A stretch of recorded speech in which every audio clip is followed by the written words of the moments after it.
So I have two of the big returns this week on Y&R, David Lago, Lauren Woodland. So first of all, David, tell me what happened. You get a call out of the blue to return? Yeah, I got a call and said, hey, Young and the Restless is reaching out. They want to know if you are interested in coming back for 45th anniversary. I said, hell yeah. And that was it. That was it? Did you know what you were going to be doing? No, no, I had no idea. I had no idea for a while. But he was JT's good friend. Oh, yeah. Yeah, he and JT. Well, they didn't start off that way. They were not. They hated each other hated at first. Yeah, but they ended up boys. No. Yeah. Actually, real quick, one of my favorite scenes was one of my favorite moments with JT is like my goodbye with him. That tongue-in-cheek, like, bro. kind of, we don't want to cry, but we're going to cry anyway. Yeah. That's it. Amazing. No, amazing. And Lauren. Hi. So you get a call. I did. I got a call. Hey, do you want to come back for a couple of episodes? And you're like, I haven't, but you hadn't been acting. No, I hadn't. I went to law school. She's a smart attorney. I went to law school for 3 years, and then I practiced law for over 6 years. So that's what I've been doing with my time. But I really wanted to get back into acting. I just wasn't at a point in my career yet where I could, because as you can imagine, going to law school is pretty all-consuming. All-consuming. So what brings her back?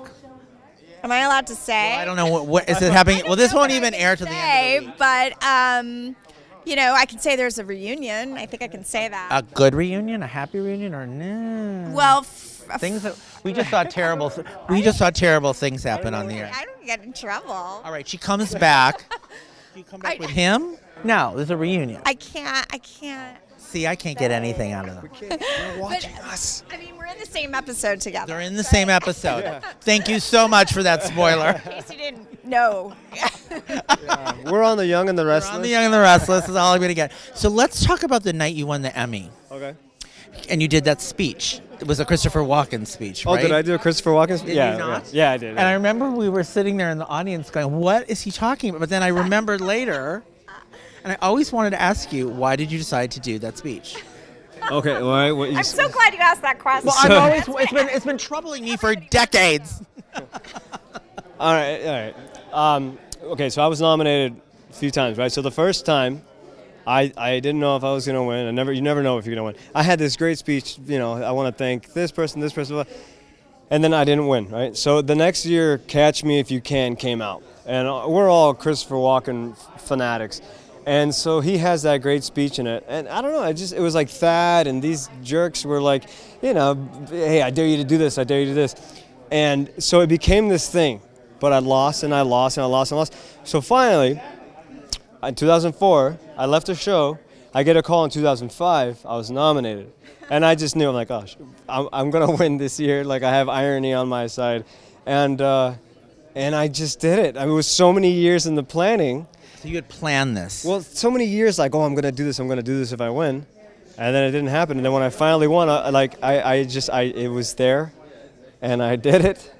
And, if you knew me, then you knew I was kidding and having a good time, which the people that knew me did. And or if you're like a Christopher Walken fanatic, then you'd be like, oh, that's great. But if you didn't know me. If you didn't know, you were kind of like, well, what is going on? You were this person in the audience.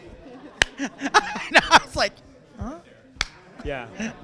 And it's a classic, though. It's a classic. I mean, come on.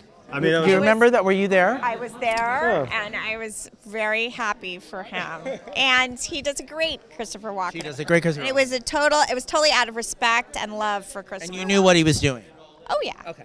It was a good impression. It was a great impression. It was a great impression. Oh, I got so much crap for that. I know. I got so much crap for that. I know you did. Yeah. But not from everybody. Howard Stern liked it. Howard Stern liked it. The next day, that weekend when I came back from New York from the Emmys, somebody called me and said, "Hey man, are you all right?" I'm like, "Yeah, why?" He's like, "Well, turn on The View," and I was like, "So he showed me The View." Oh, they told me because I think it was Anthony Cantino, whatever. I don't know. I forgot. Mario Cantino. Oh, he's so funny. I love he's him. hilarious. But he tore it. Yeah, it's hilarious. Like, look at this guy. Yeah, he's like, and he was just, they were just telling, that's what they do. So I got it that year. I got torn apart, but then. As I'm laying in a dark room in a fetal position for a couple days, all of a sudden my other friend calls me and goes, "Hey, Howard Stern's talking about you." So I turn on, and they're talking about it, and they play the speech. So I called the next day, and I go, hey, that was me, blah blah. So they call me, and they put me on the air. I talked to Robin and Howard for like 15 minutes. Love Robin. And then Rob. Yeah. Love. Yeah, we did the Christopher Walken impersonation on the air with them. Yeah, that was fun. Yeah. See, he knew what he was doing. That is so cool. That is so cool. I just. I'm a big Howard and Robin fan, so I'm sorry I missed that. I'm gonna have to dig that out of the archives. Okay. He's got it. He'll show it to you. So have you guys remained in touch over the years, or? Kind of. We just sort of got busy, but we can always reach each other. We like each other a lot, so. Yeah. We're on the Facebook. On the Facebook. Okay. So this whole experience coming back, does it make you want to act more? Yes. Yes. Yeah, and especially on soap operas, there's something about being on a soap opera, and especially Young and the Restless. I don't know. I think I was just like, it was meant to be for me. Right. It's just because I acted since I was a child, and it was mostly in primetime television. Right. And when I got on soaps, it was like a whole world that I hadn't done before. And once I was in it, I was like, I was made for this. I don't know. It's just, I love it. Defense lawyer or prosecution? Oh, my instincts are of a prosecutor, but do you know what?